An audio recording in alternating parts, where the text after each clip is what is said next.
Hi everyone! Today I'm going to show you how to make chocolate macarons. It's a great way to start the holiday season in November. I have a tip before we start the video. Completely listen to every instruction. I'm going to try my very best to show you every detailed step in making chocolate macarons. Don't underestimate any step because macarons are, how do I say this in a nice way? They're very picky, but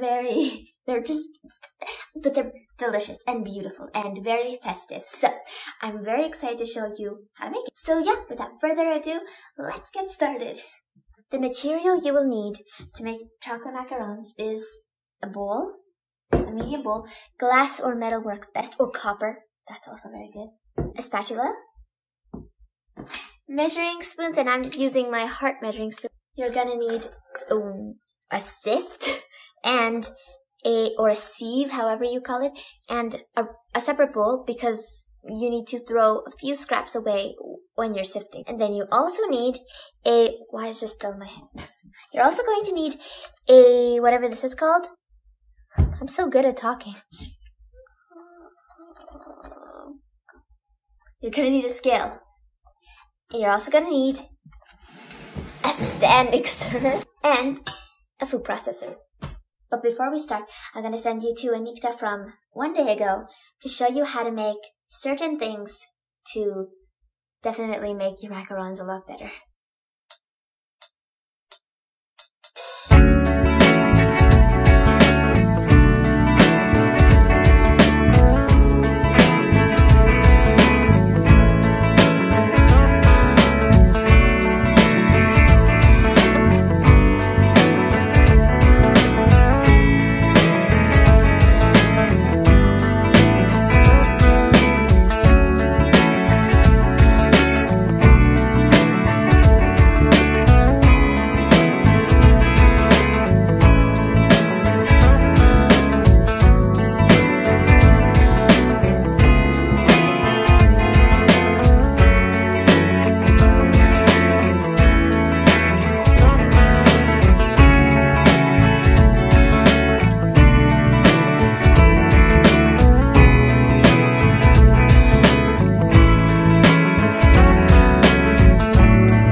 What you need to do is first really heavily clean your metals, your egg white mixing bowl, the bowl of your stand mixer, and your whisk.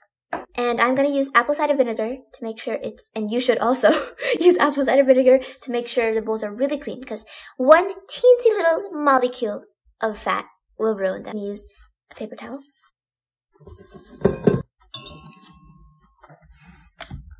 The next thing you're going to do is line 3 baking sheets, cookie sheets, with parchment paper, or I completely recommend to use, actually I force you, please, please use a silicone sheet that have little macaron markings. Look how many I have. This is what they look like. And yeah, I use these for everything, but I do highly recommend you to use these for macarons. And now, the first step to making the macarons are measuring with your scale 145 grams of almond flour.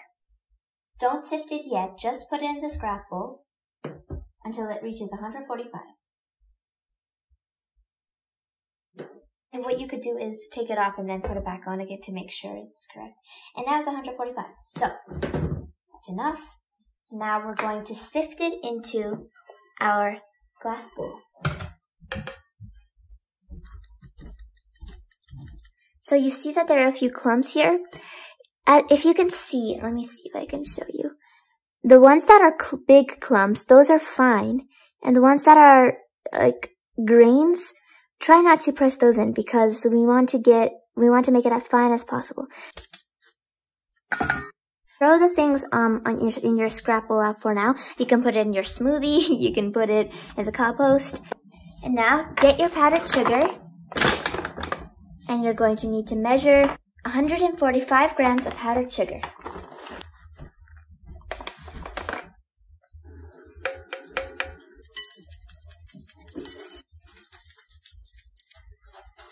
And now you need to put 10 grams of cocoa powder.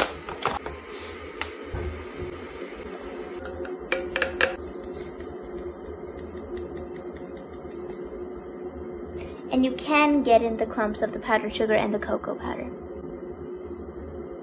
Okay, now mix it, or just combine it up together. And now transfer this to a food processor.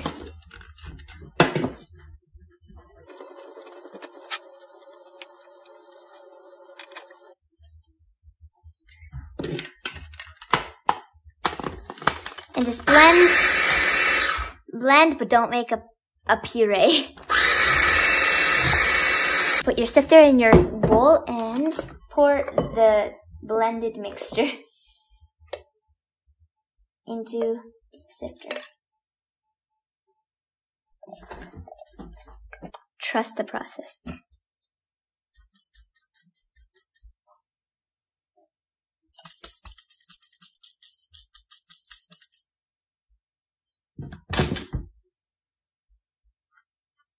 Okay, put it in the blender once again.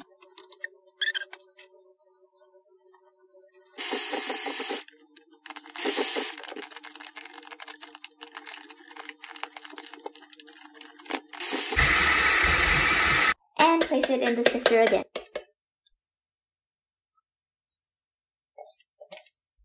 In case you are wondering, the order is sift, blend, sift.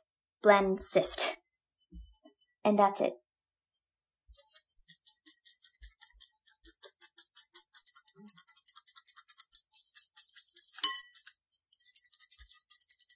And your dry mixture is done. Now set it aside and time for the egg whites. Okay, so we have wet the bowl and whisked. We have made the almond flour mixture. We've sifted and blended. And now we have to make the egg white mixture. So in your stand mixer, once you've cleaned, of course, you get your egg whites that have been evaporated in the fridge overnight. And you place it in.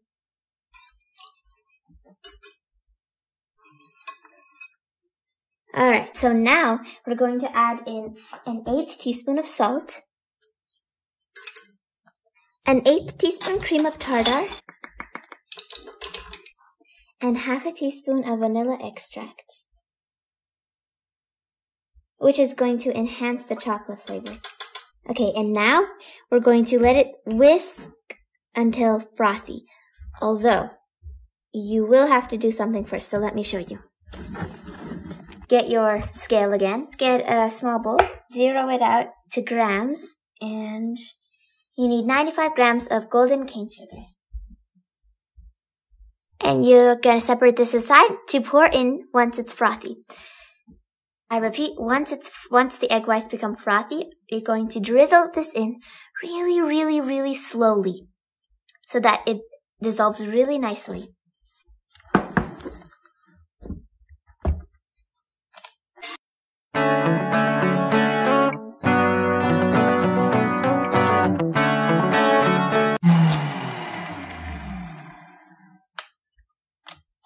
So, you see this peak? It's not stiff. Keep whipping.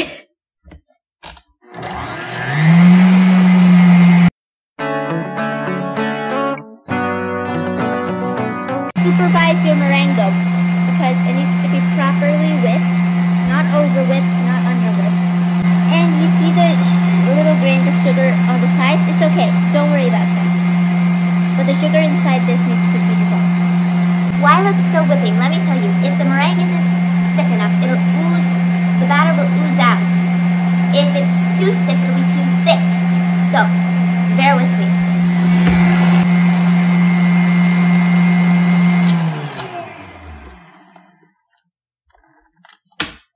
This meringue is almost ready. Just a bit more.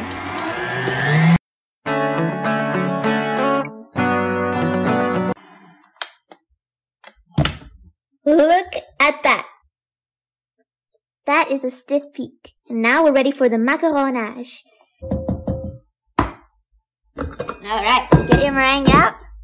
Scrape the sides. Look how stiff that meringue is. You're going to do the macaronage. And I know we work so hard and your stand mixer worked so hard to whip this up.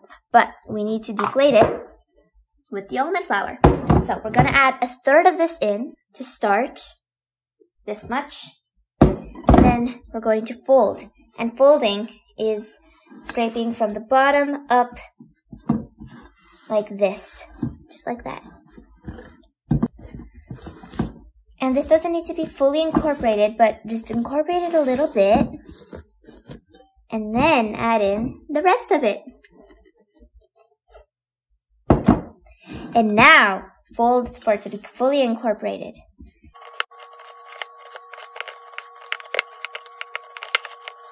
If you do sports, don't go to your sport class the day before because you're gonna need all your strength for these.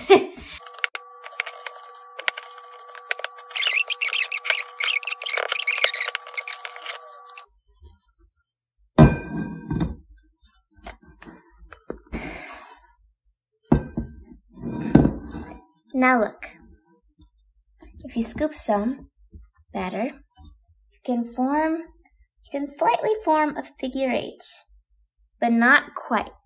So keep mixing. Oh, look how good the batter's turning out so far.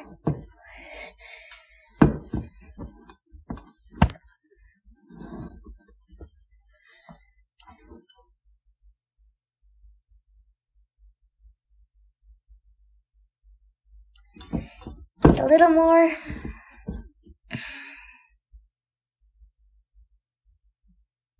Look, I formed the figure 8. The batter is now ready to pipe. Now, stop what you're doing and pipe. And I recommend putting the piping bag in a cup. It works really well this way.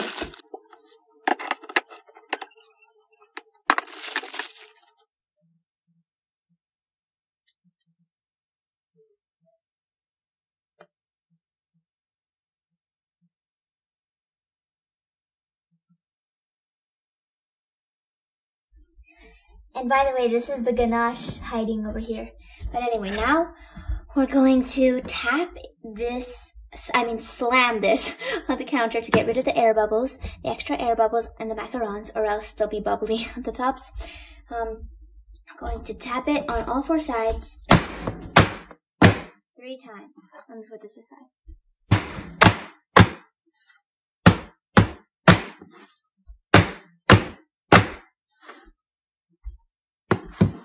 Now, you're gonna let it rest until the tops are nice and skin. You could put them under the air vent and it'll help with the skin on top. And I'm not gonna say how long this takes because it takes different times for everyone.